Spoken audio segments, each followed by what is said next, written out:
dusangirire mu rwandiko rwa mbere Paulo yandikiye Abikorinto igice ni icya 3 turasoma ku murongo wa mbere. Abikorinto urwandiko rwabo bandikiwe rwa mbere ibice 3 ku murongo wa mbere.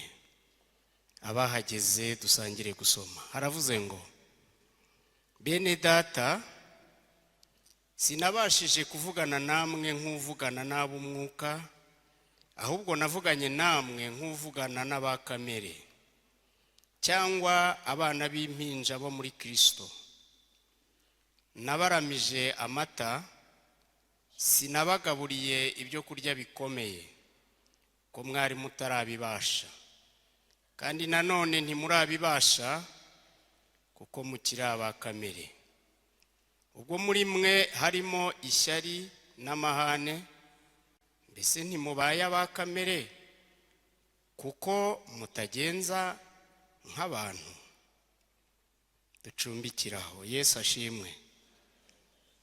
Turi kuganira ku cyigisho twahaye insanganyamatsiko ivuga ubukristo bunesha. Kuba mu bukristo bunesha byumvikana ko ubwo harimo intambara. Nibyo twasomye ejo byari birimo intambara, ko twasomye mu rwandiko Paulo yandikiye Abagalatiya ibice 5 ku murongo wa 19 ku magambo tumenyereye. Dusoma no mu Baroma, rwandiko Paulo yandikiye Abaroma 8 ku murongo wa 5 hatubwiraga ngo intambara ya kamere ndetse n'intambara y'umwuka wera muri twebwe. Mirimo ya kamere twasomye twaganiriye hejo, nayo twabonye ko ari umurwanyi urwanya imbuto z'umwuka wera muri twe. Turasubukuye rero icyo cyigisho, ariko tuzagendera cyane cyane ku ijambo rivuga ngo ubukristo bunesha. Hanyuma turasa n'abasubiriramwo abejo gato, tujye no kurangiza icyigisho cyacu kuko dusa n'abagicumbitse. Tuze gusubukurira kuri aya magambo dusomye, n'ubundi tureba imikorere n'imigirire ya kamere muri ubu buzima. Twabonye ko Bibiliya ari igitabo cyiza kandi gikomeye. Ni igitabo gishobora kuyobora umuntu, ni nawe cyandikiwe, ko gifite ububasha n'ubushobozi bwo kumuyobora, kikamuha uburyo bwo kwibana ubwe, kwimenya, kwibana ubwe. Iyo hatariho izindi mbaraga zaje kudufasha kwibana biratunanira. Hanyuma iki gitabo kikabidufashamo kwimenya no kumenya uko twifata. Kabiri, tubona ko Bibiliya idufasha kumenyana n'uwaturemye, ikaduhuza nawe. Niwo murongo wonyine, niho hari ihishurirwa ryo kumenya Imana byanyuze mu ijambo ryayo, aricyo iki gitabo cyitwa Bibiliya. Kabiri, niho twari turi, idufasha gusabana n'iyaturemye, ndavuga ibyanditswe byera Bibiliya. Gatatu, Bibiliya idufasha kubana n'ibidukikije. Iyo ibyaremwe tutashyigikiwe n'ijambo ry'Imana kumenya uko tubyitwaramo, ni hamwe usanga udusimba duto tuyoboye abantu, kwa rukoro tuyoboye abantu, ibiti bigirwamana biyoboye abantu. Iyo tutifashishije iri jambo, gusabana n'ibyaremwe biratugora. Twasomye iyi mirimo ya kamere rero, tubanza gushaka gusobanukirwa iyi mirimo ya kamere icyo ari cyo. Nyiri kuri Bibiliya ndayibatuye, ni igitabo cyiza cyane. Abahanga, Abraham Lincoln n'uwayoboye Amerika kuri nomero 16, yaravuze ngo Bibiliya ni umucyo umurikira roho z'abantu zikamenya umucyo uva ku Mana. Ni filozofi ikomeye. Ni umucyo umurikira roho z'abantu zikabona Imana. Undi muhanga nawe ni Umufaransa witwa Jean-Marie Victor Hugo. Yaravuze ngo nta Bibiliya umwijima wari gupfundikira isi. Undi muhanga witwa Pascal Blaise waravuga ngo Bibiliya uwakuraho bimwe mu bitabo by'amategeko Bibiliya yabisimbura. Haleluya. Kandi uko nukuri Bibiliya yabisimbura.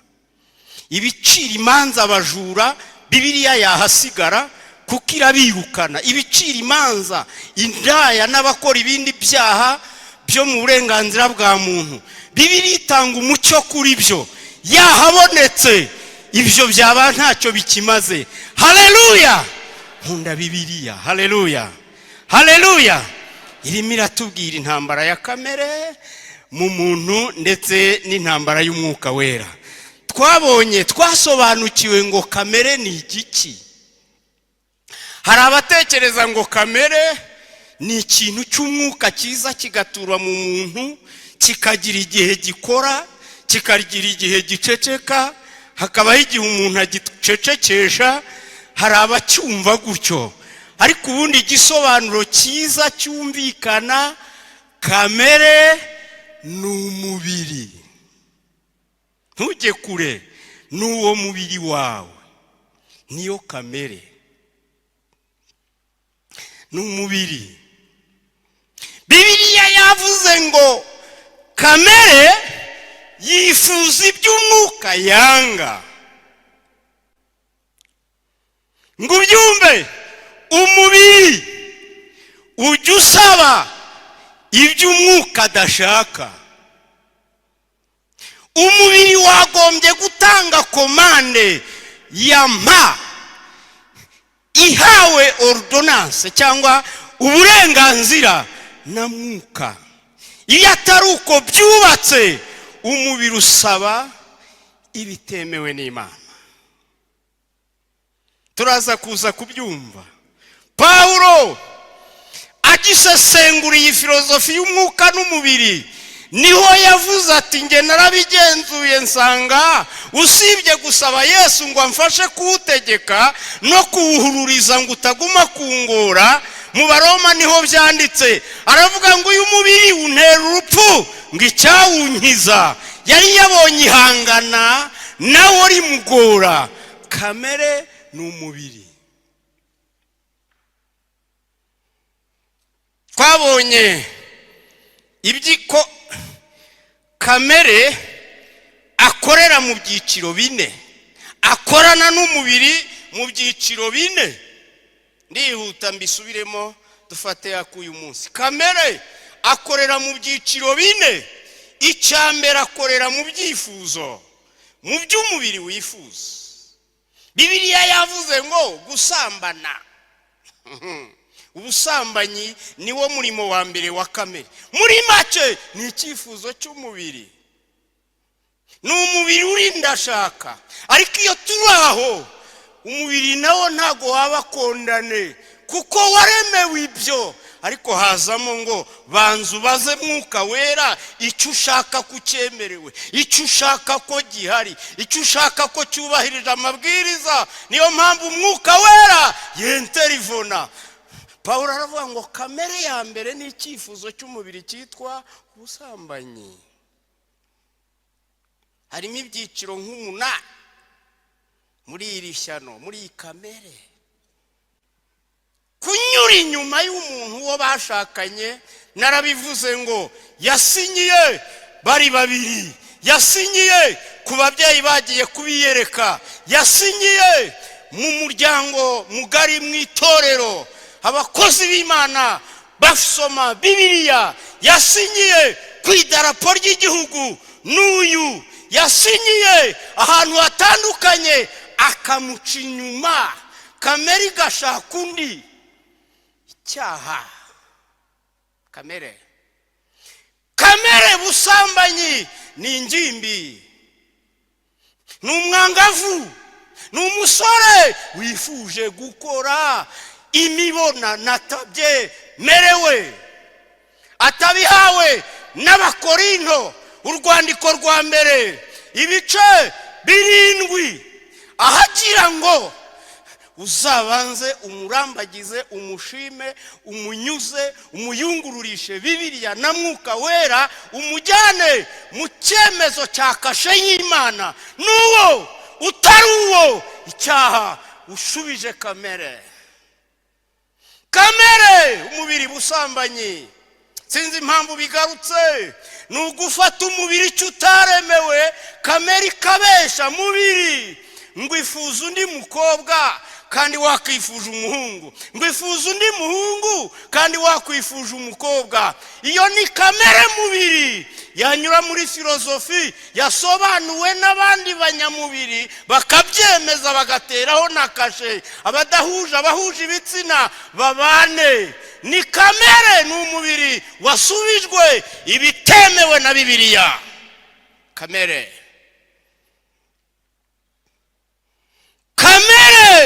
ni nini? Ni ugufata ibyari iby'Imana Bibiliya yahesheje umugisha ikabyeza. Mu rwandiko rwandikiwe Abaheburayo ngo gushakana, ubukwe bwubahwe n'abantu, hanyuma ntibwubahwe n'abantu. Hakabaho gucuruza umubiri, ubusambanyi, uburaya. Kamere. Iyo deparitema ni nini muri kamere, ni nini, ni ngari. Kwikinisha kamere, guha umubiri ibyifuzo bibujijwe, kurongora ibipupe bigezweho hirya iyo wiruka inyuma ngo baragusize. Kurongora ibipupe cyangwa kurongorwa nabyo ni icyifuzo cy'umubiri cyashubijwe, kirengagije imbaraga z'Umwuka Wera no kuyoborwa n'Imana. Kamere.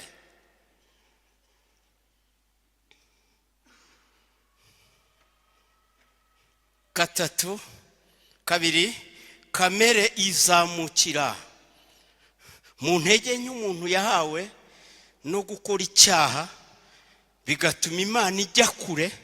Iyo yagiye kure, icyuho cyaho Imana yariri kigumaho, kigatuma umuntu ashaka ikinyembaraga cyamurwanaho. Nibyo bita gusenga ibigirwamana. Ni icyuho umuntu aba afite. Nakwisunga iki ngo dusabane? Nakwisunga iki ngo kintize imbaraga neshe? Nakwisunga iki? Nakwisunga iki?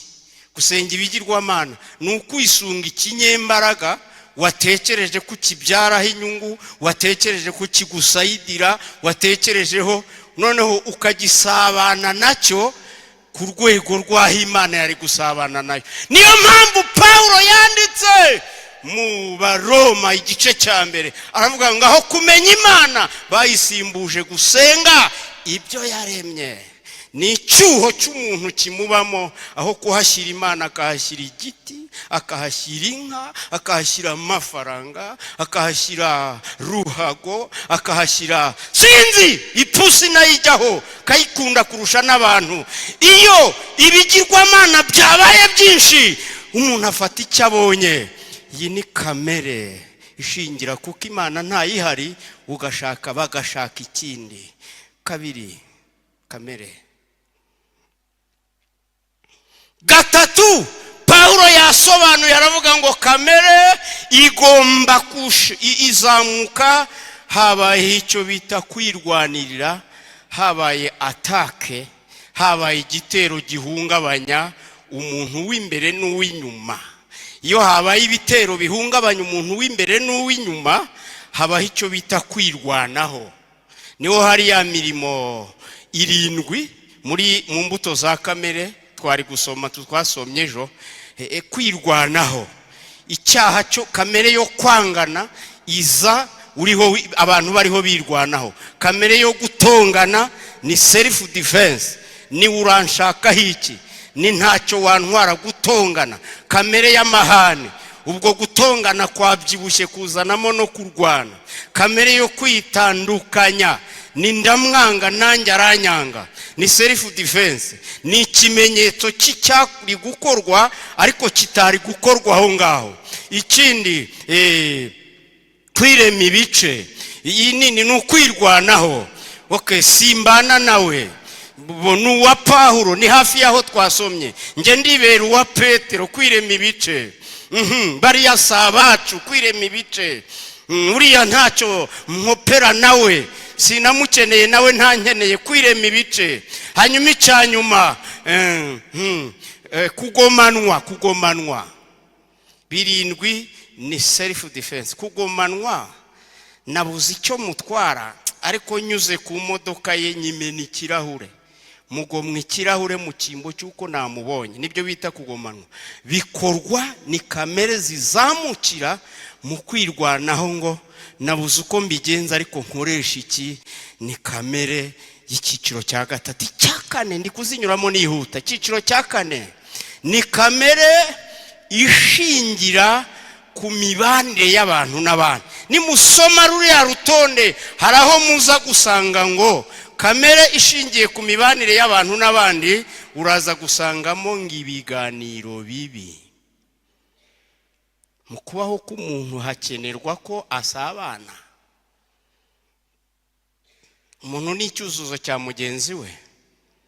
Nabahaye ingero mbabwira ngo byanga bikunda ukeneye mugenzi wawe, urangura ukeneye uguhahira, kuri modoka ukeneye uzayoza, ukeneye umukanishi, zubaka inzu nziza, uhamagara uwiza amashanyarazi ngo ngwino ndebere itara rimwe ryapfuye, ufite amafaranga n'amafaranga, uhamagara umuhungu kurebera itara ryapfuye kuko uramukeneye. Ubuzima ni umubano.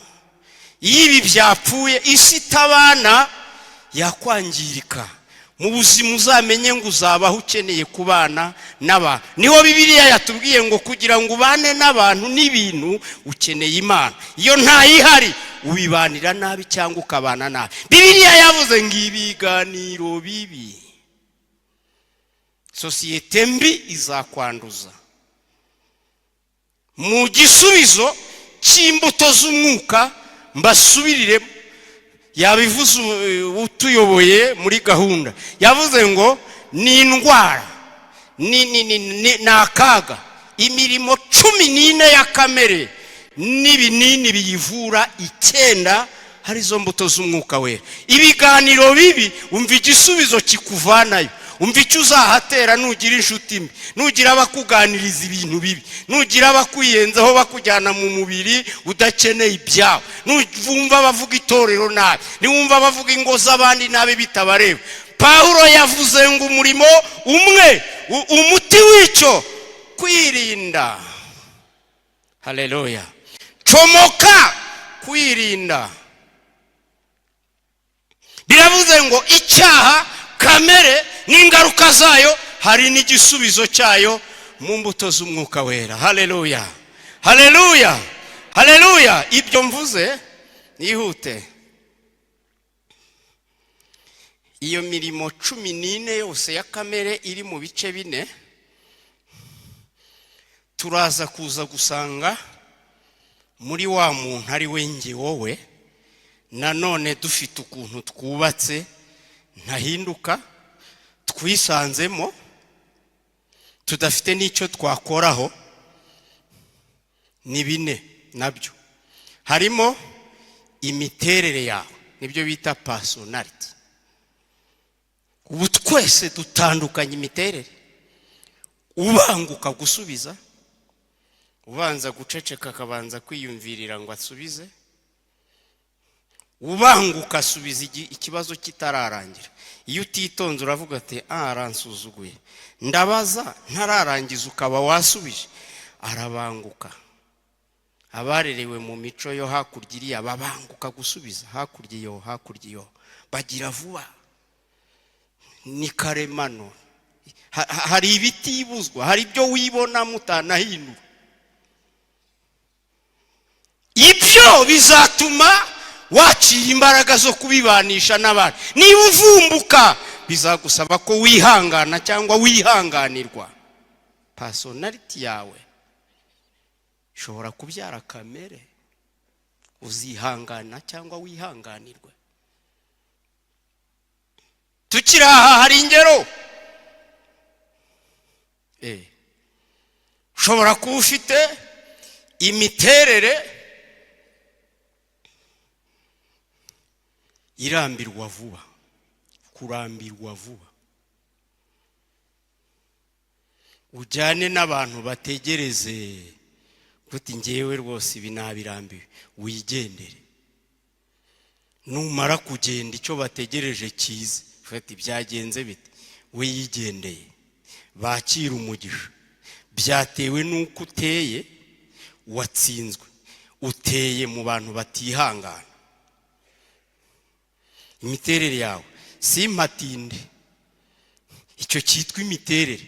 Ingero zaba nyinshi, ntiduteye kimwe, oya. Uzihanganirwa cyangwa wihangane. Uzabana n'abagenda gake ubihanganire, ubane n'abihuta bo bagenda gake bakwihanganire. Muri make kamere ukuremye biragusaba kubibana wifashishije za mbuto. Iyo hajemo kwihangana gutabaye, kuko nta kindi gisubizo cyari gukoreshwa aho ngaho. Ntibabikuvanamo, ntibakubaga ngo bivemo, ntibakujyana kwa muganga ngo uhinduke. Hari ibitanga igisubizo. Imbuto ya Mwuka Wera yitwa kwiha. Wipime ku mugore wawe urasanga mutandukanye, mubanishwa nuko wihangana nawe yihangana. Imbuto z'umwuka zaje. Mukibana wibwira ngo wabimuhinduramo, dore uko nteye mukibwirana ko muba mutaranabikoze muri fiançailles. Twibwirane ndabona bingora, mukibwirana oke, ariko wareba ngo abicikeho wamuha n'umurongo ukabona byaranze, hahita hazamuka inema y'urubuto rw'umwuka. Simureka ndamwihanga. Ibipfiraho n'ibingahe iwanyu? Mutsindwa niki? Personality zanyu zananiwe guhuza. Iyo utihanganye ubaho ushamburiyana n'abantu. Icya kabiri muri iyi miterere nicyo twakwita ubusembwa. Mu ndimi z'abandi nibyo bita malformation. Ni ukwibona hari ikintu cyakubonetseho kituzuye, nta ruhare ubigize. Buri wese aba afite bene ako kantu. Urugero, umuntu avuga adedemanga, murabazi? Ntazi gupronounce adedemanga. Iyo habaye ikibazo kizamura amarangamutima y'uyu muntu, kuvuga biramunanira. Uramubaza uti ninde wakoze ibi? Mu gihe ari kugusubiza ngo si ngewe, si akayivuga nk'iminota 5. Utireba ukuntu mubaza ngo ansubize ari muri si. Niko ateye, ni malformation. Tegereza prononsore kuko si we. Nubana n'umuntu uteye gutyo uzihangana, si we.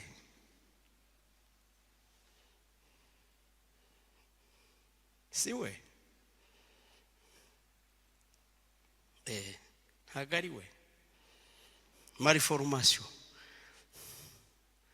Ibyakubayeho utizaniye. Akandi kagero gato, ushobora kubana n'umuntu uryama yasinzira akagona. Kugona murabyumva? Muzi uko biba byagenze?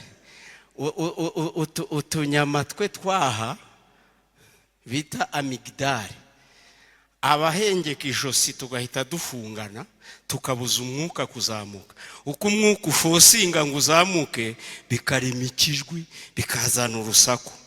Ibi ntibabivura. Niyo wajya kwa muganga uti mvura kugona, arakubwira ati hangane sinakubaga, byazana izindi ngaruka. Nubana n'umugore ugona cyangwa umugabo ugona, uzajya gushaka mu mbuto z'umwuka kwiha. Harya muri fiançailles murabiganira, hari ujya ubaza ni nguragona yewe madamaze, mujya mubivugana wabugona baba baraganiriye kuri ako batubwire muri aya masenge batubwire mwakivuzeho ubibona mwabanye yahageze ntibivurwa bizasaba iyo malformation iyo miterere yagize ikibazo urakora mu mbuto z'umwuka haze kumwihanga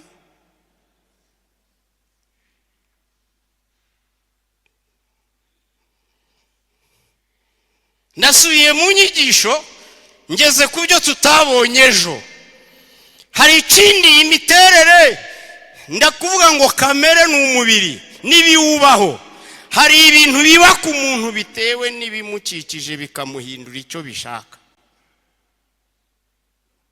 environnement umuntu wavukiye ahantu hakonja hamuremamo kurya digestion ye yaho hantu irihuta igogora yego hano hakonja hatuma umuntu asonza vuba akazamukira kuri iyo ritime gusonza vuba kurya cyane gusonza vuba kurya cyane hanyuma rero ni ibyamubayeho naho yavukiye siwe murabanye sasa ukubita isorori y'ibiryo hariya kubera ko we yamenyereye kurya shamada Jeanne Marie akayikubita agasigara kureba mu maso nk'aho adahaza ho ukavuga uti na ibisimba imara none arabimaza aranyaka n'ibindi utangira kwibaza uti ni igisimba nashatse siwe naho yavukiye n'ubuzima ni imibereho ntimuzabipfe niba ari umugore uzongera rasiyo nicyo gipimo cye cyo kurya nutangira ngo inahantu iturya ngo inahangahanga ibyo bintu by'inda nini oya igipimo cye agomba kurya ngo ahajye agire ubuzima iyo miterere iba muri mwe bizagusaba kwihangana nta rindi bwiriza rizagufasha kuri ibyo uzajya mu mbuto z'umwuka ujye gushaka nakora iki mbana n'uyu muntu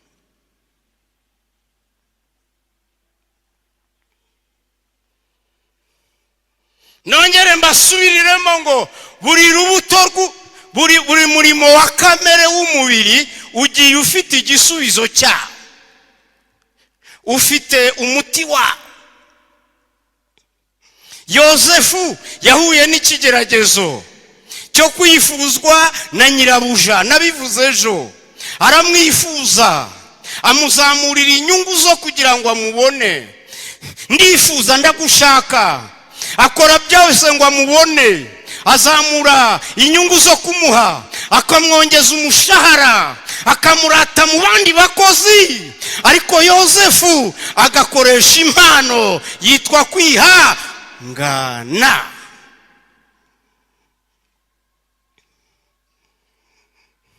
nugongana n'ibyifuzo bari kunopfesha umubiri hari igihe bitazamuka muri wowe ahubwo ukabikangishwa n'abandi akira iki nawe akira iki waguha iki ukampa iki iyo ari uko byagenze kuno kwa Yosefu uhita utangira kwinjira mu mbuto z'umwuka ko babimpaye mbishaka nkora iki ko babimpaye bya binyungu nkora iki ko babimpaye byamvana mu gishomeri nkora iki umva umwuka wera nujya muri izi mbuto 9 za mwuka wera uzahasanga ngo ihangane wibifata yego warushonje ariko wizirya uri buzishyure izo burushete zihorere ntunaziheruka kamere irakubwira ngo zirye umwuka wera ahita akubwira ngo nuzirya urazishyura wabaza mwuka wera uti mbigenza natizihorere ihangane warushonje wanazishakaga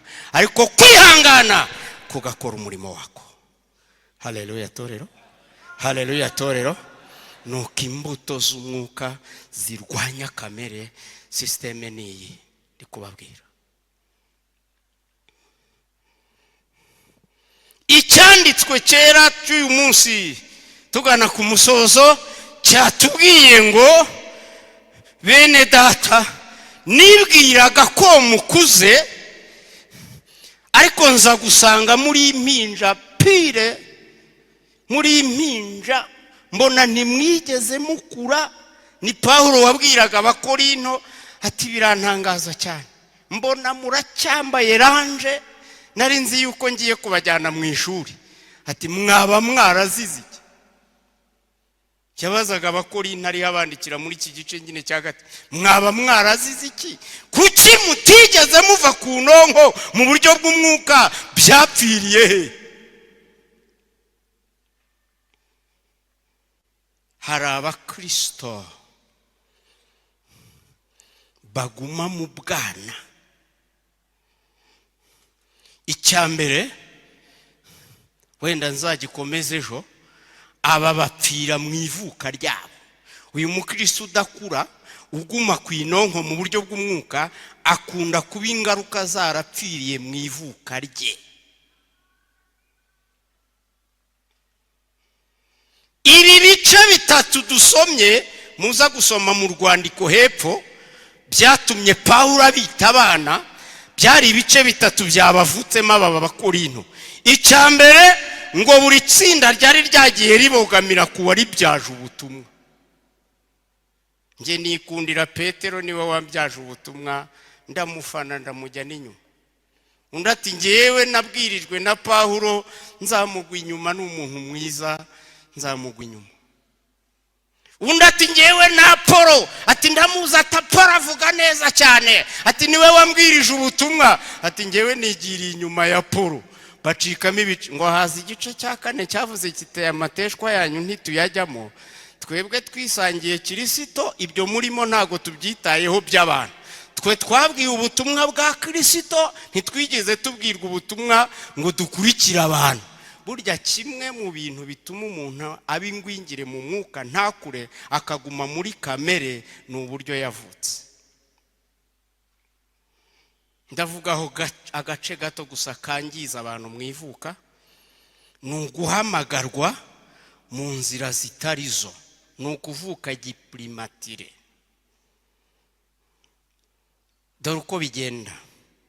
Ni igihe umuntu abwiwe ubutumwa butari ubwa Kristo, ahubwo uza kuvumbura usange. Kugira ngo tubyumve neza, ubutumwa bukubita ahantu hatatu. Iyo buje buduhindura bukora ahantu hatatu.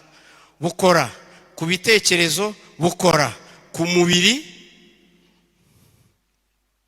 bugakora no kuri environnement y'ibidukikije. Nicyo ubutumwa nicyo kibugenza. Iyo tubwiriza, iyo tubwirizwa, tuba tubwirizwaho naho. Iyo rero ndashoje dusenge. Iyo rero ubutumwa bwinjiye nabi, bukaza butanga igisubizo cyangwa bushakisha igisubizo kibirebana n'umubiri, umuntu akinjiriraho. Izo nyigisho ziraneze, attention, ziraneze. Wino wakira igitangaza cyawe.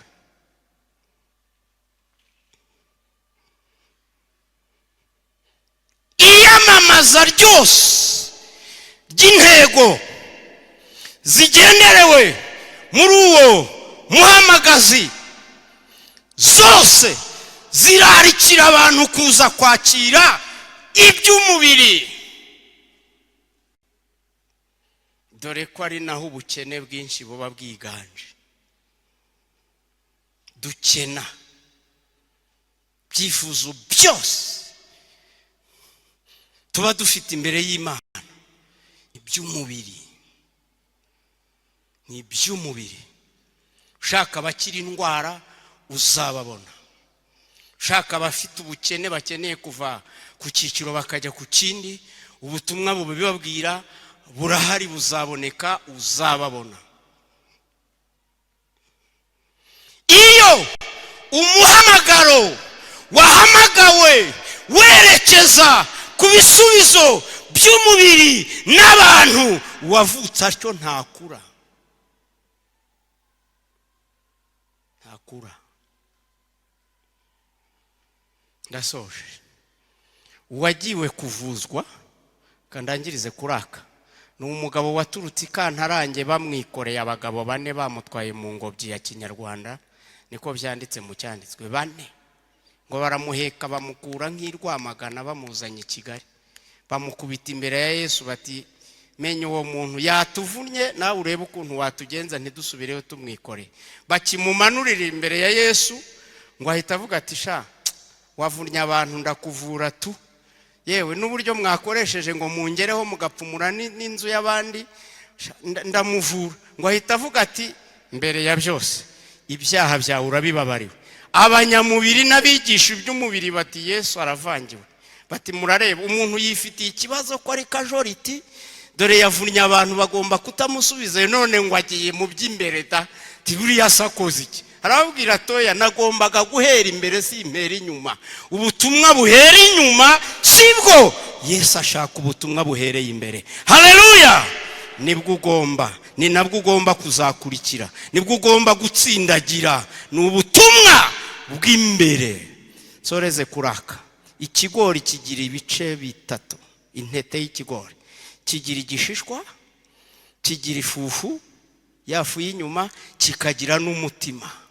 Imungu yikinjiyemo, imungu yikinjiyemo ikiriri ku ifufu y'inyuma ntirya umutima, uragitera kikamera. Ariko iyo yari umutima ntikimera. Iyo ubutumwa bwawe bwakozwe ku bice by'inyuma, inyuma ntihagerwe, imbere ntihagerweho, bizana ubwana, nta gukura, ikizaza cyose kizaguhungabanya. Si Yesu waje ukurikiye, nubura imitsima tuzakubura, nubura bya bindi tuzakubura. Kuba umwana umuntu akaguma mu maranje, nibyo ukurikira, nibyo utumbera. Ikimenyetso cy'uko uzakura, uzite ku muntu w'imbere, ugabanye iby'inyuma. Imana ibaha umugisha mu izina rya Yesu. Mujye ijuru dusenge.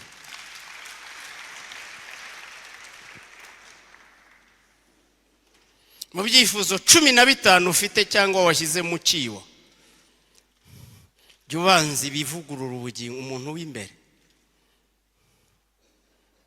Mbere yo gusengera iduka ryawe, Imana iriho umugisha, sengera ibigeragezo bishaka kugutanya n'Imana byo muri ryo,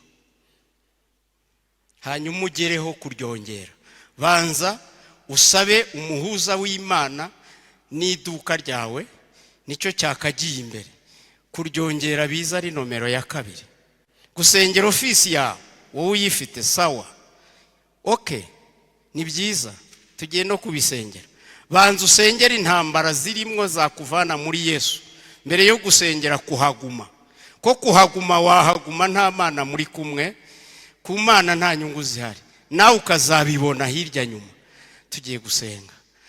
Kuba ingwingire ni uburyo bwo gutumbera iby'umubiri aho gutumbira iby'umwuka. Imana idufashe. Mwari muyigire hafi, afashe gusenga Imana.